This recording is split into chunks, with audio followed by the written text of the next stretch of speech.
Сәлем достар, қалдарыңыз қалай? Менің телеграм каналыма қош келіпсіздер. Бұл жерде өте пайдалы ақпараттар болады. Алдымен мен пайдалы ақпараттарды бермес бұрын өзіммен таныстырып кетейін. Менің есімім Эльмира, 3 баланың анасымын. Осы Қытаймен бизнесте жүрген бизнес практикпін. Не үшін мен өзімді бизнес практик деймін? Жалпы негізі менің қазір Қазақстанның 18 қаласында оптом франшизаларым бар, 21 қаласында карго франшизаларым бар. Қытайдан қаншама затты өтірік айтпаймын, 1000-нан астам тауарды сатып жүрген адамбыз. 5000 штуктапта, 1000 штуктапта, 500 штуктапта, 100 штуктап сатып жүрген бизнес практикпін.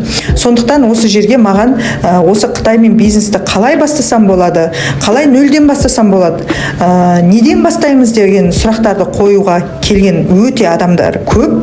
Сондықтан соларға бүгін пайдалы болу үшін мен Қытаймен бизнесті бастаудың 5 қадамы деген сияқты өте пайдалы ақпаратты бергім келіп тұр. Менімен бірге болыңыздар. Бұл жерде өте көп пайдалы ақпарат болады. Ал бастайық. Достар, негізі Қытаймен бизнес бастау өте оңай. Сіздер қиындатып көресіздер, любой нәрсені қорқыныш болады адамда, одан қиындатып көрсетесіздер. Жалпы негізі мен сіздерге четкий 5 қадам берем қазір. Сол бойынша сіздер өздеріңізге пайдалы ақпаратты алсаңыздар болады. Бірінші қадам ол бизнес модельді таңдау. Бизнес модель таңдау дегеніміз не? Жалпы сіз тауар алып келгеннен кейін немесе любой товарды қалай сатасыз, соны анықтап алу керек. Мысалы қараңыз, қазір дропшиппинг деген болады. Дропшиппинг деген мен просто қарапайым тілмен түсіндірем. Оптом сатасыз ба, дропшиппинг арқылы сатасыз ба, интернет-магазин ашасыз ба, или сіз партнерді іздейсіз ба өзіңізге. Сол бойынша бизнес модель таңдап аласыз алдымен. Ол қалай? Дропшиппинг деген не жалпы? Сіздің қолыңызда товар жоқ. Сіз просто предзаказ арқылы мына затыңыз көрсетесіз да, осындай заттар бар.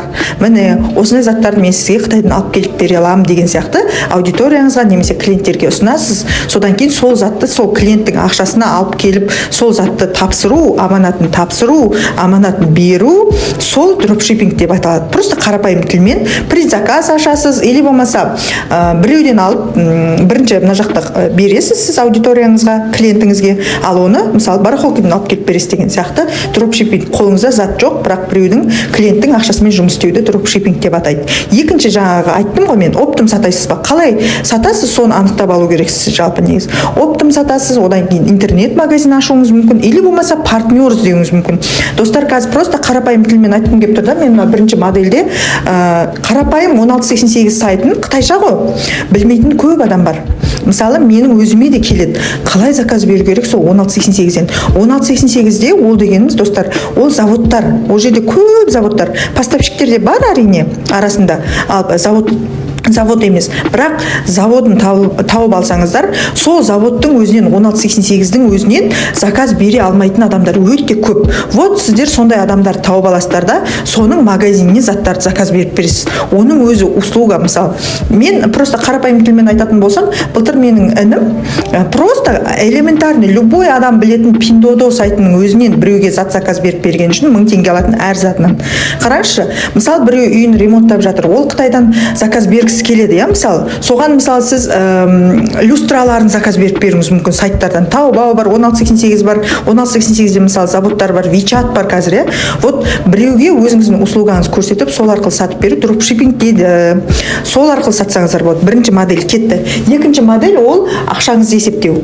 Жалпы негізі сіз өзіңіз білу керексіз да, Қытаймен бизнесті бастағаныз, сіз ақшамен бастайсыз ба, әлде нөлде отырсыз ба? Егер сіз ақшамен бастайтын болсаңыз, уже сіздің мына жақтағы бірінші модель анықталады. Бірінші модельде біз жаңа не дедік? Дропшиппинг дедік, затыңыз жоқ қолыңызда, или болмаса жаңағыдай интернет-магазин ашасыз дедік, или болмаса оптом сатады дедіңіз. Уже сіздің мына ақшаңызға байланысты сіздің уже моделіңіз таңдалады. Қалай сатасыз? Оптом сату үшін сізде ақша болу керек, иә? Ақшаңызды есептеп аласыз, содан кейін уже оптом сатуға өтесіз. Үшінші қадам товар таңдау. Товар таңдау. Достар, товар таңдау дегеніміз бұл жерде сіз қандай товар сатасыз? Бірінші өзіңіздің тұрғылықты жеріңізді анықтап алыңыз. Сіз егер ауылда тұрсаңыз, сіз қаланың бір күшті, бір керемет қымбат заттарын сатамайсыз. Ауылға өзінің арзан заттарын сату керек болады. Арзан тауарлар. Одан кейін бір жаңалықты ойлап табудың қажет жоқ. Жалпы қазір нарықта не хит болып жатыр, сол тауарды сатасыз. Негізі мен айтамын ғой, мен кеше өзімнің просто Instagram страницамда да отырдым да, біреу айтады маған, развивающий игрушкалар сатқым келеді ауылда, бірақ өтпейтін сияқты. Сіздер онда қателеспеңіздер. Неге ауылда өтпейді? Ауылда не көп, бала шаға көп, білесіздер. Просто садикке барасыз, садиктен ата-аналардың номерін аласыз, садикке баратын балалардың. Сөйтесіз де соны чатқа қосқаннан кейін сіз просто айтасыз: менен развивающий игрушка алыңдар, балаларыңды дамытыңдар, телефонында отыра бермесін, қазір мынандай развивающий игрушкалар хит болып жатыр деген сияқты. Қараңыз, развивающий игрушканың себестоимости да, өтімділігі де мынау бомба ниша негізі.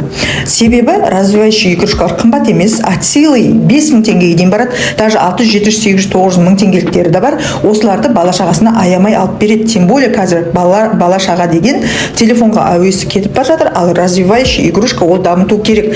Қай жерде болсын, қалада болсын, сіз домда тұратын болсаңыз, ауылда болсын, бұл ниша өтеді. Тауар таңдау. Жалпы қазіргі хит болып жатқан тауарды сатасыздар, міне товар. Нарықта, Қытаймен бизнесте кім не сатып жатыр, сол бойынша сіздер көресіздер. Одан кейін поставщикті дұрыс іздеу. Мен сіздерге просто поставщикті дұрыс іздемесеңіз, сіз алдануыңыз мүмкін, достар. Мен просто өзім эксперимент үшін 1 миллион теңгеге алданғам. Сол туралы айтып берейін. Қараңыз, Инстаграмнан біз бір страницаны таптық. Ол жерде біз жаңадан бизнеске кіріп жатқан болатынбыз заводтарға. Ол жерде бір страница өлтіріп тұрып, айфондар, өлтіріп тұрып, анау А4 бумагаларды Қытайдан заводтан жіберіп жатырмыз деген страница шықты бізге. Прям ана Дайсондар кетіп жатыр, айфондар кетіп жатыр, күшті поставщикпіз, Қытайданбыз, прямой Қытайданбыз деп рекламаны ұрып жатыр да, достар. Сөйтіп мен білдім, что ол мошенник екен. Бірақ нарочно мен соны тексеру үшін 1 миллион теңге командамен бүйтіп қойымыз. Көрейік, алданып көрейік, егер рас болса, товарымыз келеді. Бірақ нереально арзан ана поставщикте заттар.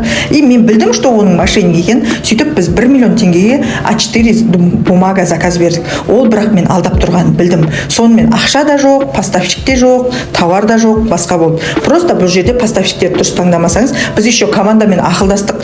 Мынау мошенник екенін білеміз. Алданамыз ба, алданбаймыз ба? Көп адам алданып қалмасын деген сияқты, біз өзіміз нарочно мынау біліп тұрып алдану. Мысалы, мен өзім сондай бизнесте жүрген адам, мысалы, қараңыз, поставщикке алданудың бар екенін мен сіздерге дәлелдеймін. Дәлелдеп те беремін, потому что ондайлар көп. Абайлаңыздар поставщикті дұрыс таңдаған кезде. Одан кейін бәрін есептеу. Бұл жерде любой нәрсені сататын кезде, достар, есептеп барып сатасыз. Сіз, мысалы, Қытайдан қанша теңгеге алдыңыз? Сіз Қытайдан 2000 теңгеге алдыңыз, оның жолы 2000 теңге болды, я, мысалы, 4000 теңгеге келді тауарыңыз.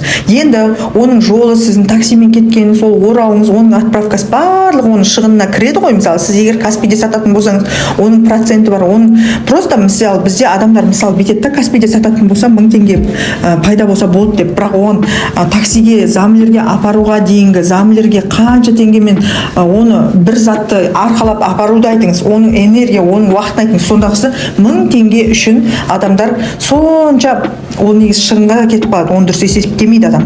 Просто сататын тауарыңызды сіз дұрыстап есептеу керексіз. Енді бұл жерде басты білесіздер, басты біздің проблема осы заттардың бәрін Қытаймен бизнесті бастап алдық.